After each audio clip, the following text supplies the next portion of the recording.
Hello, and welcome to part 5 of the disturbing video game Iceberg. I have to give a disclaimer that these entries do get very horrific and disturbing, so if you're someone who's not able to handle that, please click away. Also, I'm nearing the end of the Iceberg series as we're on part 5 out of 6, so when I finish the series, I'll be doing a viewer submitted disturbing video game Iceberg. If you have any suggestions, leave them in the comment section and you'll be featured. With all of that out of the way, let's get into it. Here is Tier 5. The Cat Lady.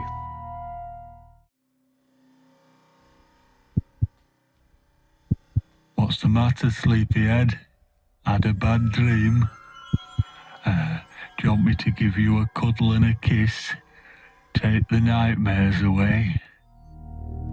The Cat Lady is a psychological horror game developed by Harvester Games and released in 2012.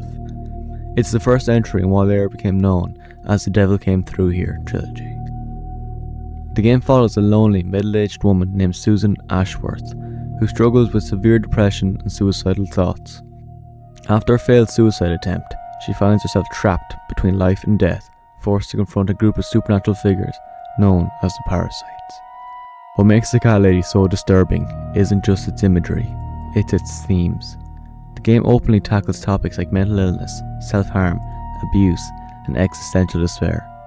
Its visuals are grim and surreal, often showing graphic violence and disturbing symbolism that reflects Susan's mental state.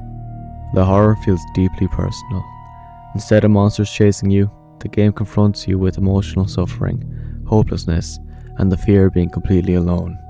The sound design and bleak environments reinforce a constant sense of dread and sadness, rather than adrenaline-driven fear. The Cat Lady isn't disturbing because it wants to shock you. It's disturbing because it forces you to sit with pain, trauma, and uncomfortable truths that most games avoid.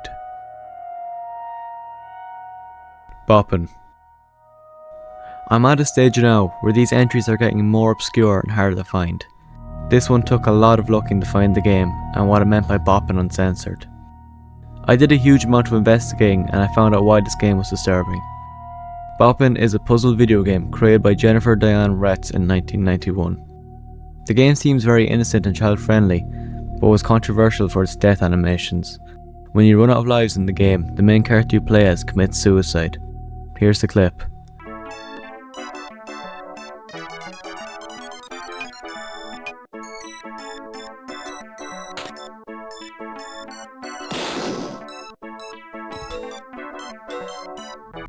Yeah, pretty disturbing. This one was very hard to find, and it will only get more difficult from here. Devotion.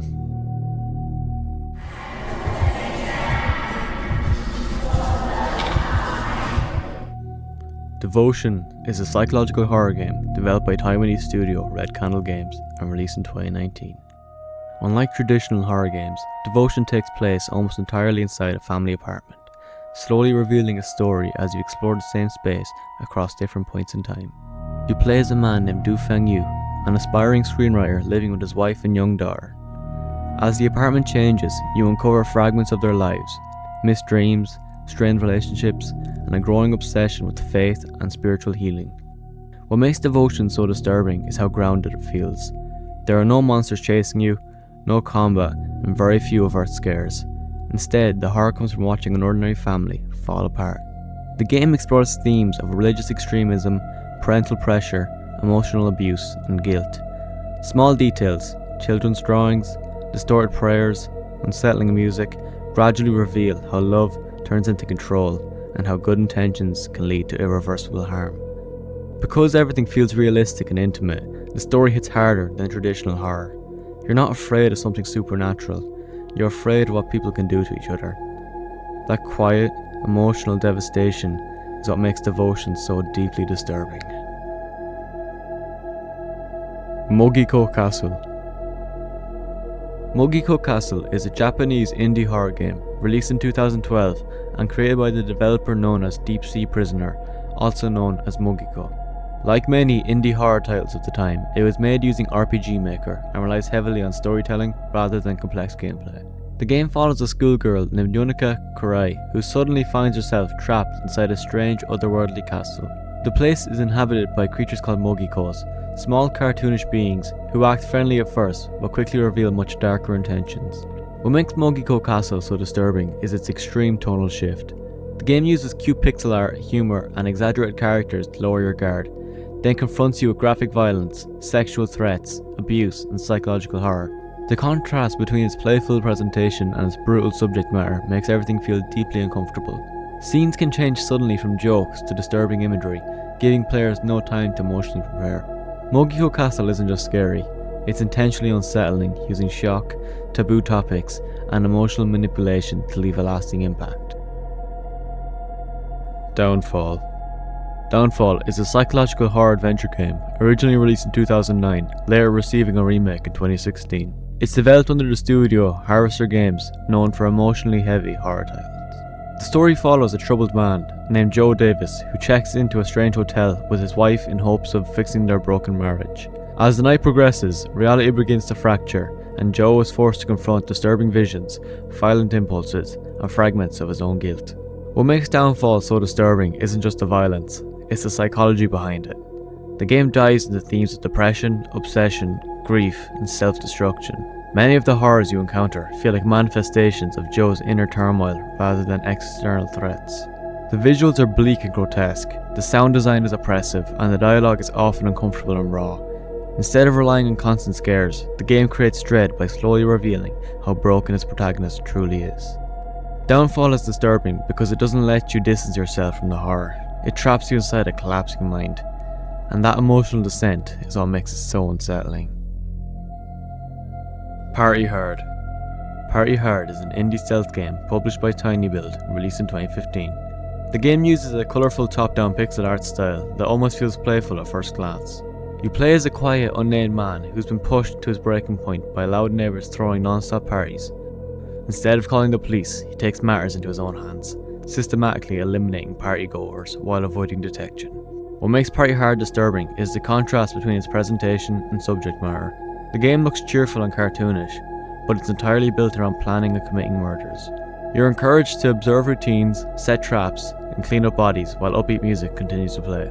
There's also a darkly satirical tone running through the game. That emotional detachment makes everything feel so unsettling. As the story progresses, it becomes clear that this isn't just about noise complaints. It's about obsession, loss of control, and a descent into madness. Party Hard isn't disturbing because it's graphic. It's disturbing because it disguises violence as something casual, routine, and disturbingly fun. Revenge of the Sunfish. Revenge of the Sunfish is a short experimental indie horror game created by Aaron Oldenburg and released in the early 2010s. It's not a traditional horror game with clear objectives or mechanics. Instead, it's more of an interactive art piece built around discomfort and confusion. The game places you in a strange, abstract environment filled with crude drawings, distorted visuals, and unsettling text. There's very little explanation of what's happening or why you're there. You simply move through the space while the game throws disturbing imagery and fragmented thoughts at you. What makes Revenge of the Sunfish so disturbing is how raw and unfiltered it feels. The visuals look intentionally amateurish and unstable, and something pulled straight from a nightmare or a corrupt sketchbook.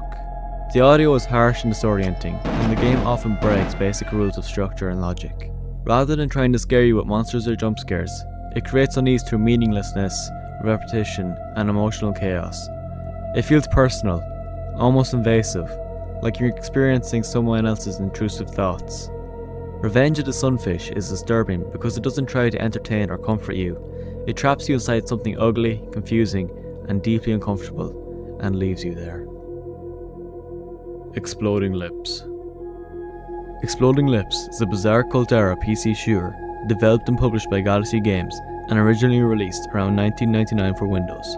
Instead of traditional enemies, the game pits the player against strange, giant floating lips and other surreal targets that invade ordinary environments, forcing you to survive through fast-paced shooting action. On paper it sounds quirky or even absurd, but what makes Exploding Lips disturbing isn't so much its gameplay as its unsettling imagery and tone. The grotesque concept of lips as hostile creatures gives a bizarre, uncanny quality to the violence. Instead of monsters that feel rooted in horror traditions, it throws exaggerated, almost biomorphic forms at you that defy normal logic. Though the game's visuals are low resolution by today's standards, They often come off as uncanny and uncomfortable, especially when combined with erratic sound effects and sudden explosions when enemies are hit. Exploding lips is disturbing not because it relies on jump scares or gore, but because it turns something familiar into something aggressively hostile, leaving players with a strange sense of discomfort rather than clearly defined fear.